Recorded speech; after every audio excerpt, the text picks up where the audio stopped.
Today, James is going to be picking between MFA. We already watched Tragedy Girl, so it doesn't count. Robert the Toy Maker. Yeah, I make toys. And Tales from the Hood 2. All right, buddy. Pick one. Gotta pick a movie. Keep looking.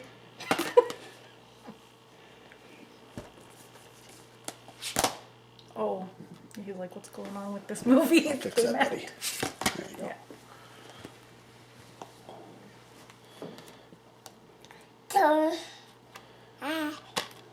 Yeah?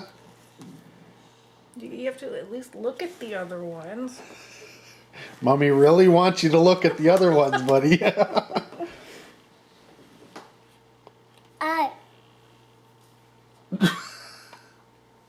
I don't think that's a choice, buddy. The television is not a choice. Okay, pick a movie. Keep looking. See, there's two more. What do you think?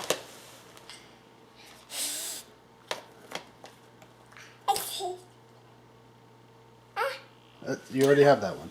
This is just the cover. Gotta pick a movie, buddy.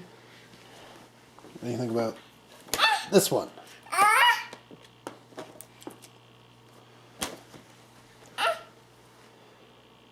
No, you're not collecting the movies, you're picking one to watch.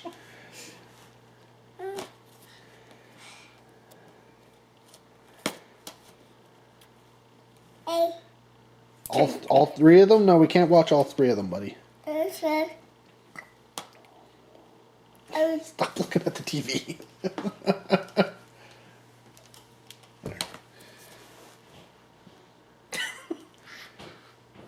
Yeah, we're picking a movie to watch.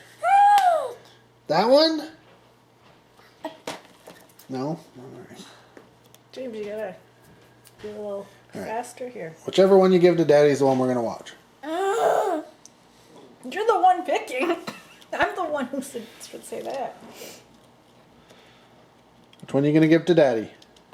Whatever one you give me, that's the one we're going to watch. Whoa! You can have the blanket after you pick a movie. Or before. You know, whatever. Oh, is it a surprise? You don't pull one out? No, okay. James, you're not going to be able to pick anymore, man. Oh. Alright. Are you going to give that one to Daddy? No? Yeah, you have to. You got to pick a movie. Is that the one you're going to give to Daddy? Yay! There we go. Tales from the Hood 2. Now he's probably going to give me all the movies. No, he wants it back. Okay. Talking Tales from the Hood 2. Yeah, James and Leslie taking a nap. So I'm going to handle this one. Got all dressed up here. You know, Halloween and all. Films from 2018. And I, believe it or not, I had kind of, I guess, high expectations. I mean, it's like right on top.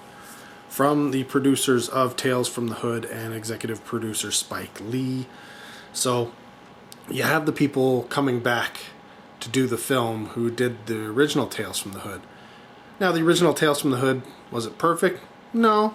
Does it have a little bit of nostalgia going to it? Yeah. But I don't know.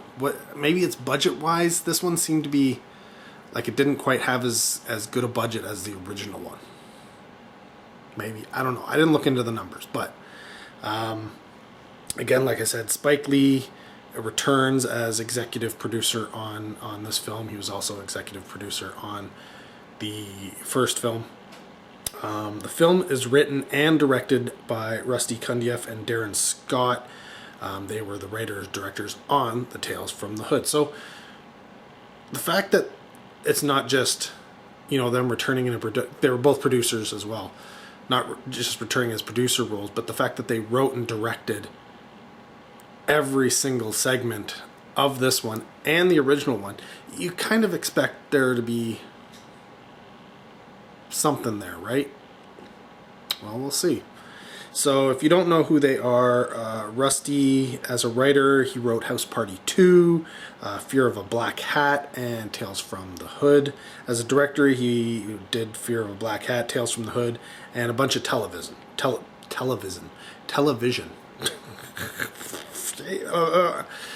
Darren Scott, on the other hand, he wrote The Offspring, Tales from the Hood, Caught Up, Waist Deep, Dark House, and as a director he did Caught Up, Dark House, American Horror House, Something Wicked, I Know Where Lizzie Is, The Maid, and Deep Blue Sea 2.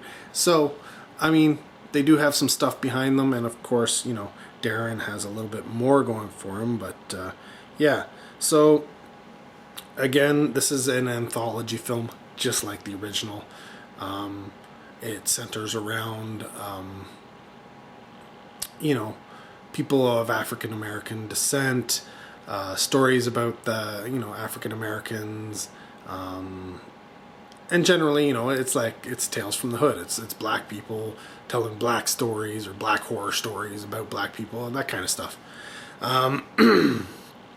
The wraparound, it does have a wraparound, like is pretty common with these things. It's called Robo Hell. That was directed by Rusty Cundieff. And it has Keith David, who is probably the biggest person in this entire film.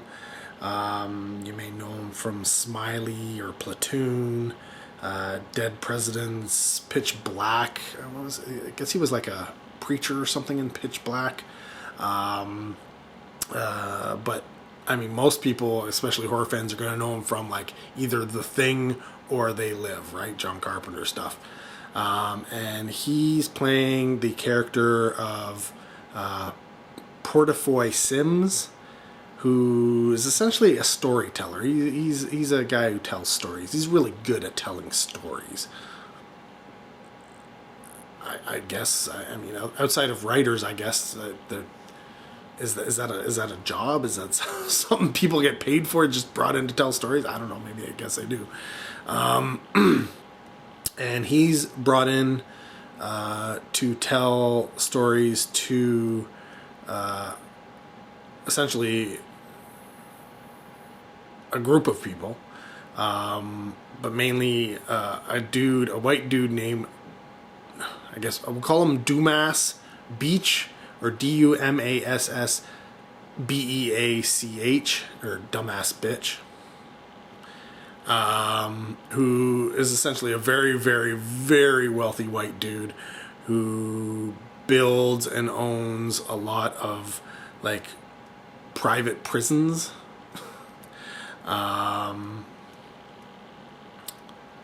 And he's there with you know, people who are working with him. His whole thing is that he's building a robot, an AI robot, to better, you know, to better police the country and stuff, and his prisons and such.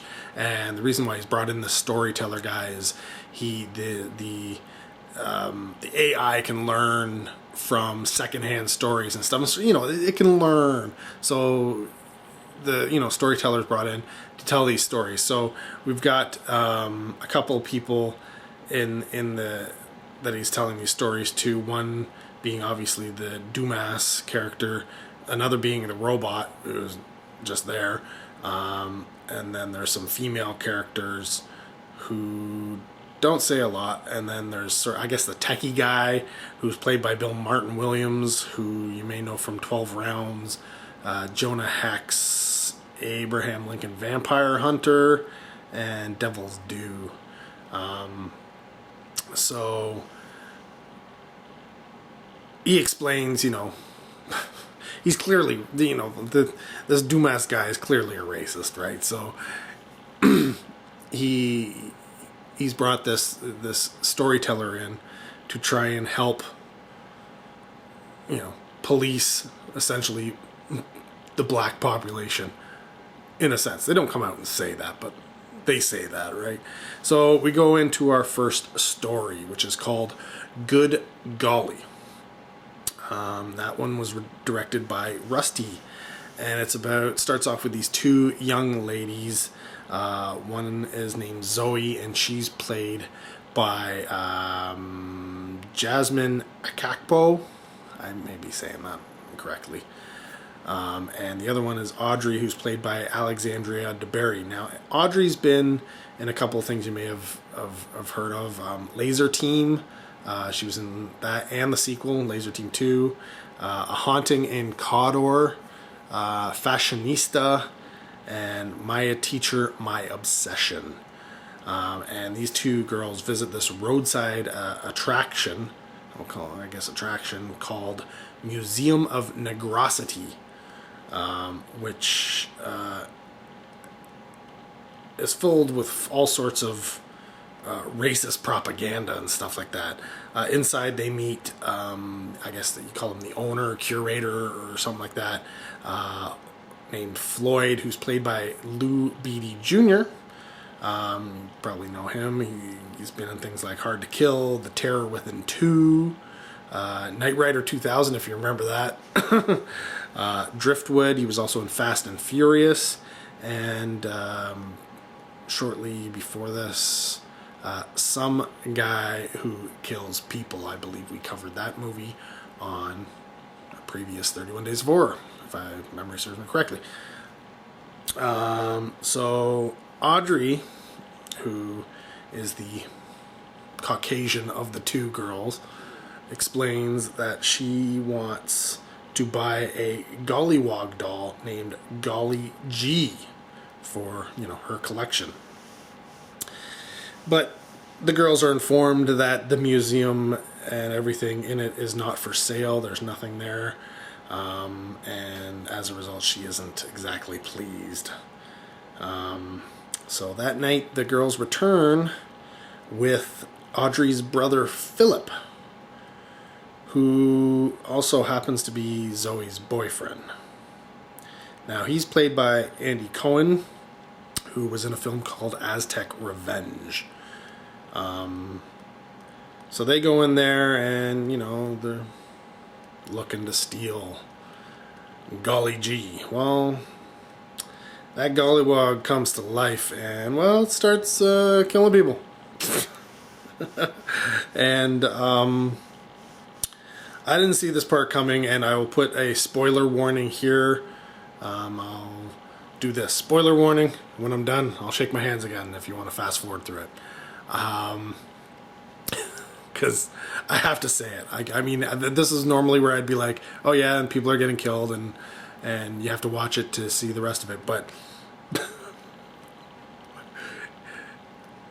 Audrey, to avoid getting killed, or maybe she was, maybe it was authentic, I don't know. She tells Golly G that she loves him. And they end up having sex. So yeah, she has sex with this doll, who is not the doll isn't a doll. It's grown and to be like full size, life size, or adults human size or whatever. But that's all I'm gonna say. I just had to say that. So I'm there. End of the spoiler. So yeah, I won't say any more about this. You really do have to see it because there is more that happens after that. But you have to watch the movie to find out what it is. So then we cut back to the wraparound, and Dumas liked the story, but he wants more. He wants a story from the criminal standpoint more so. So okay, let's do it. Next up is The Medium, and that's directed by Darren Scott. And it kind of opens with these three thugs, played by Martin Batts Bradford, who had some one-offs in things like American Horror Story, Scream Queens, and Containment, along with Kedrick Brown. There is a Kendrick in the film as well, and Chad Chambers, and they're beating up this dude, this businessman, Cliff Bettis, played by Creighton Thomas. And he used to be a pimp and made some money, and then he turned a legitimate businessman and made a lot more money. And So yeah, they're trying to. It takes place in I guess it's his garage full of nice cars and such, and they're trying to get his money, right? They're looking to steal his stuff. So unfortunately, Cliff explains to them that he really doesn't have as much money as they think he has, because he spent most of his fortune on, schools and workplaces and stuff to help like the next generation, right? Like he's paid it forward. And unfortunately, during this whole interrogation, this beat down, this essentially, I guess torture, I guess. It is kind of a torture. It isn't like they're cops, like interrogating the guy. No, they're essentially trying to, torture him to get the information from him.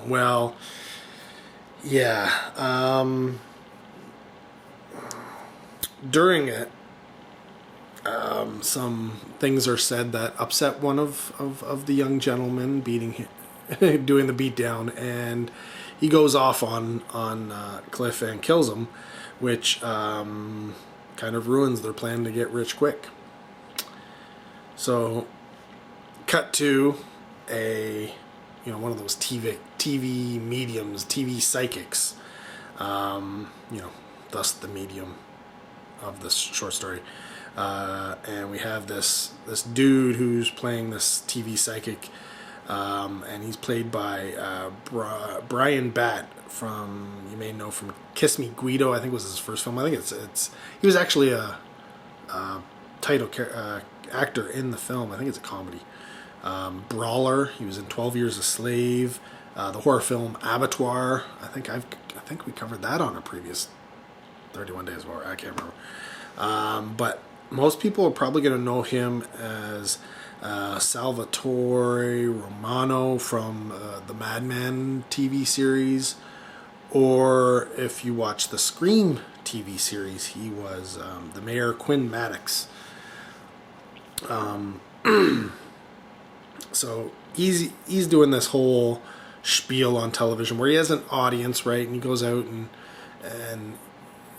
people are sitting there, and he has microphones all throughout the audience, picking up the stories they're talking about. And like anything, you often find people are, talking to their friends or the people around them about, I wish I was picked because I really want to talk to blah, blah, blah, because blah, blah, blah. And so he uses this information to do his... I think this has been done in other movies or television shows and stuff like that. But yeah, essentially he's a phony.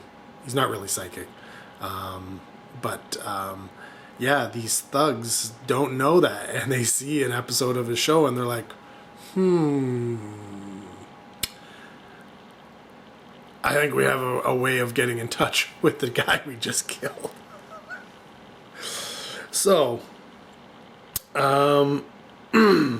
they decide to kidnap, clearly these guys have done their research, the daughter of the now deceased business guy, played by Sandra Gutierrez, who you may know from The Snitch Cartel, the TV movie Hunter, or the TV series Virtual Reality, or I think there's a horror film called The Seventh Commandment. And they kidnap her and bring her to the, our TV psychic's house. And they, demand he contact the spirit of our, previous rich businessman, using this female hostage as leverage. And he asks, what would you do if I wasn't really psychic? And they say, well, we'd just kill you then. So this phony TV psychic guy, goes about trying to set up and fake a seance of sorts for these guys. But lo and behold, wouldn't you know it, this fake medium actually begins channeling spirits. yeah, he goes from fake medium to real medium, I guess. And some of these, they're the deceased people who have been wronged by these thugs and such. And eventually Cliff enters the body of the medium, and, well, let's just say things don't go as expected, and I'll leave it there. We go back to the wraparound, a few words are said, and then right into the next segment, which is called Date Night, which is directed by Darren Scott. And this has two guys, Ty and Kahad, who are played by Alexander Biglane and Greg Tarzan. His name's Greg Tarzan Davis. Whatever. And they're on their way to meet up with Carmen and Liz, played by Alexandria Ponce and Kat Limkett. So apparently Ty found these ladies via like Tinder, and by lying about what he and Kahad did for a living, saying I think they were like film producers or something like that. He essentially scores a date, a double date through Tinder with these girls. Well, okay, so dates going on, such, and it's taking place at the girls. I mean, essentially, he thinks that they're not really aspiring actors or actresses, that they're just wannabe rich girls, and so the actual date takes place at, I guess it's their house. It's supposed to be their house, so maybe they have rich parents. I don't know. I'm guessing that's what it is. But either way, they're going to this luxurious house that these girls own, or live in at least. I don't know. I guess I think they own them. And so the date's going on there. Normally, whatever. You'd think you might meet up for drinks or something at a bar, but no, they go right to the house. And so the drinks are happening at the house, and they're, I think they even played Cards Against Humanity. And Ty roofies them.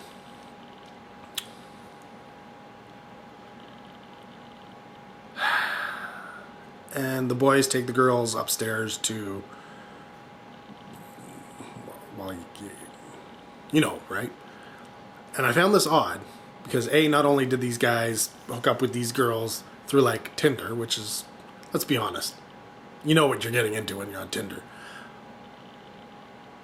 But the conversation and the actions of the girls weren't like they were not going for that. They were clearly like going for that, right? Like there was nothing that suggested that they weren't going to go for that. So yeah, it's clear that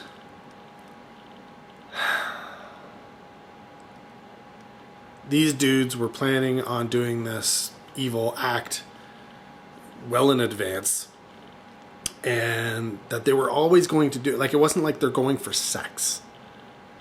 They're going to rape, right? Like, this is essentially what's happening here. And so they want to film themselves performing this act. And they go up, when they're upstairs, they're setting up, essentially it wasn't a video, not a video camera, but they're using their phone. So they have a tripod and everything, and they're using their phone to film this. I don't know, if they're going to be filming it, and you have a tripod and all that kind of stuff, why not just bring a camera? I don't know. Amateurs. Yeah, so they're looking to tape this rape scene, essentially. And it is mentioned that this isn't the first time they've done this. So this is a thing that they do. They're repeat offenders. But, not everything is as it seems. And there's a quite quite a bit more to this particular story, but I'm not going to get into it because kind of around this point there's a very big reveal, and I don't want to ruin it, but let's just say not everything goes the way the guys want. Okay, coming out of that, we're back to the wraparound, and Dumas likes this story, and he essentially dismisses the actions of Ty and Gahad with a boys will be boys thing.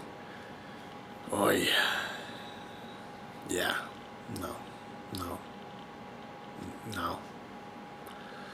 But whatever. You're not supposed to like this Dumas character. Clearly, everything that comes out of his mouth is, if you side with him, maybe you should. I hope you're not a subscriber. That's all I'm saying. Like that's we'll leave it at that. So, final segment in this is called The Sacrifice, and that's directed by Rusty, and the second segment opens in like 1950s, and it has a young Emmett Till played by Christopher Paul Horn, and essentially he gets lynched. In present day, we have an interracial couple, Emily played by Gillian Batherson, who you may know from Bayou Ghost was her first film, or The Reaping, or Meeting Evil, horror films. And she's married to Councilman Henry, played by Kendrick Cross, and he was in Tyler Perry's Acrimony. And they're having a child not very long after they previously experienced a miscarriage.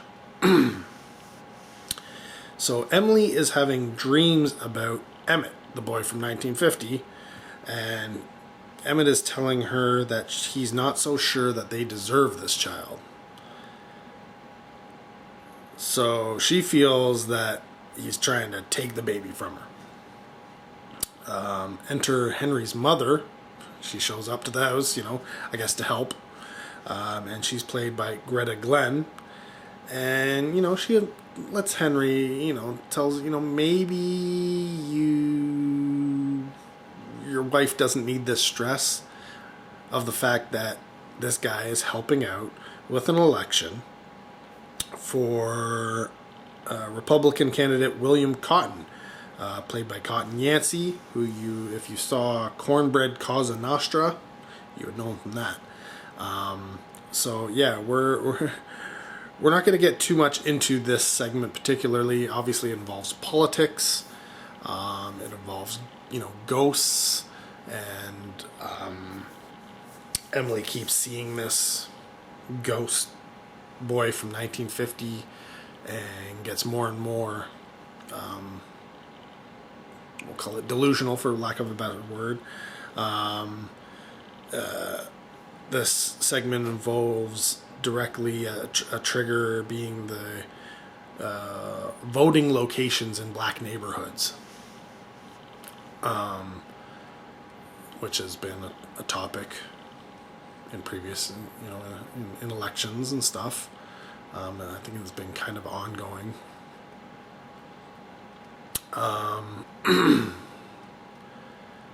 But it also involves a lot of racism. Obviously, 1950s, the lynching, the interracial couples, the Republican candidate, and the black polling or black voting locations, et cetera, et cetera, et cetera.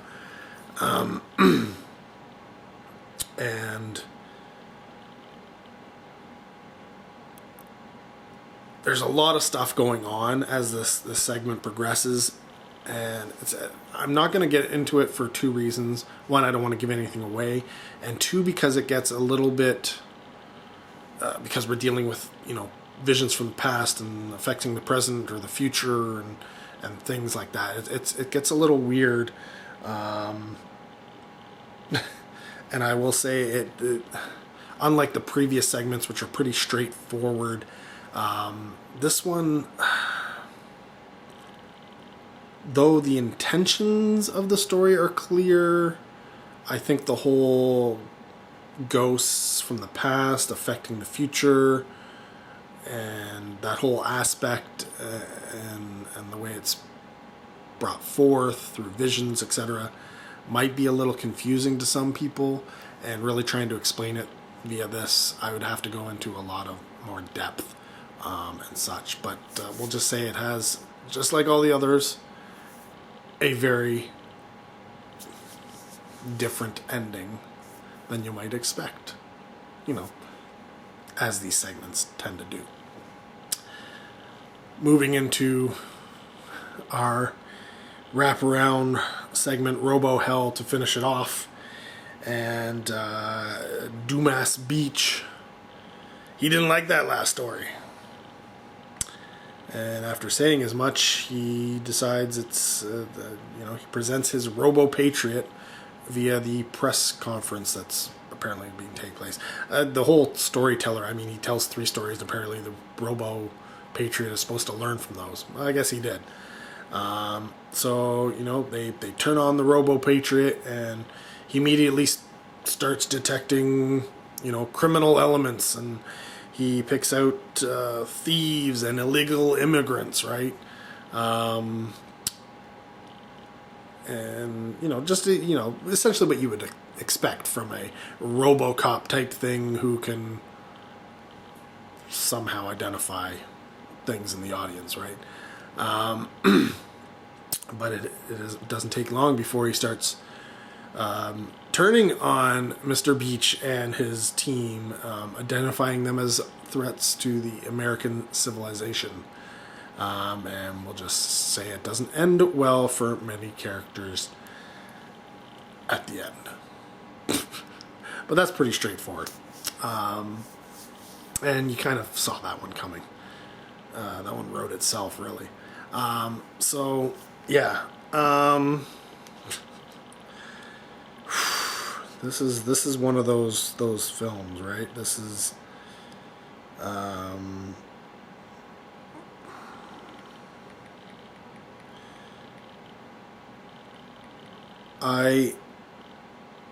like I said, I enjoyed the Tales from the Hood's original, and this is, that came out in, 1995, 96-ish, around the mid-1990s. So it's been a while since it came out. I'm surprised it's taken this long.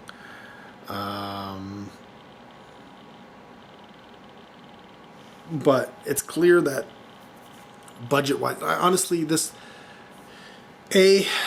they've got a lot of no names as the actors in this, which I don't have a problem with. For the most part, it was well acted. Where I think this film really needed some work is it needed more money spent on sets, needed more money and better cinematography, and even music and score and stuff like that could have been better. A little bit more money spent there. So essentially the look of the film comes off as a lot cheaper than it should.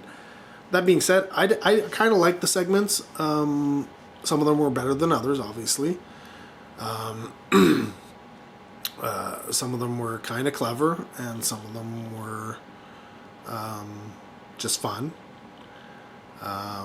If I had to give it a rating, which I do, because that's the way we work here, I would give this one kind of like a 3 out of 5. Maybe it's more of a 2.5, but I'm going to give it a little bit of a boost here.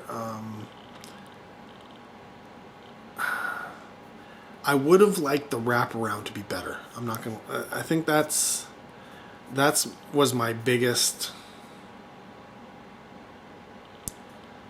disappointment, we'll say, in this one, considering what we had in the first Tales from the Hood. The whole idea of hiring this storyteller character to come in to tell your robot stories. I don't know. Something about it just doesn't float with me. That being said, if you're a fan of the original Tales from the Hood, if you're looking for more racially motivated horror films, you want some more things where people of color are more, the centerpiece rather than, the first guy who gets killed. If you're looking for more of that, Tales from the Hood is definitely up there in terms of films you might want to check out. Is it as good as the first? No. Did I expect to see it come out at all? No. I mean, like I said, it's been so long since the first film. I honestly had no idea it was coming out until I saw it on the shelf, and I was like, okay, I'm game. So, yeah.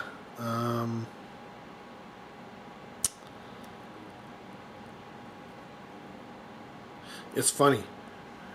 I'm just going to show this here. So, here's our wraparound.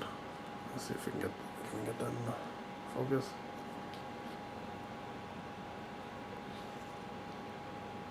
Okay, so there's our wraparound.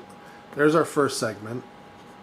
There's our... That was the second segment, and that's the third segment. Right?